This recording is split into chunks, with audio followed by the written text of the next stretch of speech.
Mais Soral n'est absolument pas le maître du logos, il est le maître de la logorée. C'est tout à fait la différence. C'est-à-dire c'est un flux de paroles sans fond.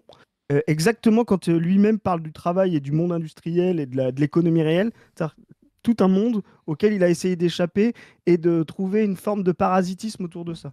Donc gardez ça en tête parce que c'est toujours drôle quand un type qui a toujours été du côté de la fête, du frivole, écrit justement La sur drague, tout ce ouais. de la drague, etc.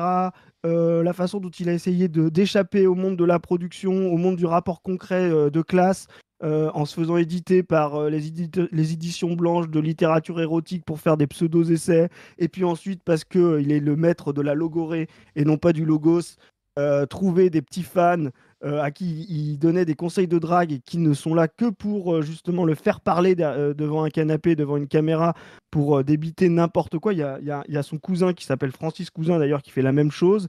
Ils Et sont donc pas cousins, retrouver... non? Hein? Ils sont pas cousins français. Bah, dans C'est le oui, maître dans de dans la la pensée, logorée, je tu vois je ce que je croyais que veux tu dire? balançais une espèce de dingues et tout qu'on Non, n'avait pas. non, non. Heu Donc c'est pour ça. Donc, et donc, qui aujourd'hui... conceptuellement, Francis Cousin, je le trouve plus sérieux qu'Alain Soral, moi, hein. Il a un espèce de Marx réactionnaire heideggerien bizarre, mais il a un système de pensée dont il ne démord pas. C'est-à-dire que son système de pensée à Francis Cousin ne va pas changer du jour au lendemain parce qu'il a besoin de défendre telle ou telle position, tu vois.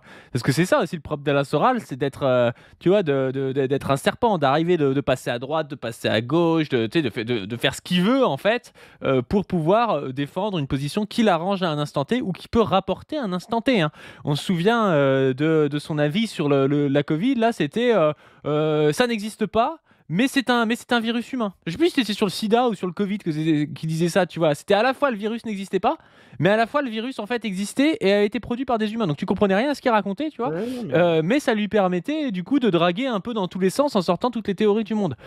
Francis Cousin, il raconte n'importe quoi sur Marx, mais il raconte toujours la même chose dans le n'importe quoi, tu vois. Et au moins, il a cette qualité-là, je pense, de garder son système, tu vois, un peu clean. C'est toujours la même connerie avec, oui, avant il y avait le communisme primitif, et puis depuis la révolution néolithique, depuis les premiers échanges, l'homme a commencé à être arraché à l'être générique humain. Enfin, le gars, tu sais, il a jamais, il est jamais Ouais, sorti du jeune Marx, tu vois, c'est assez délirant, mais mais par contre, il reste toujours plus ou moins dans la même chose, quoi.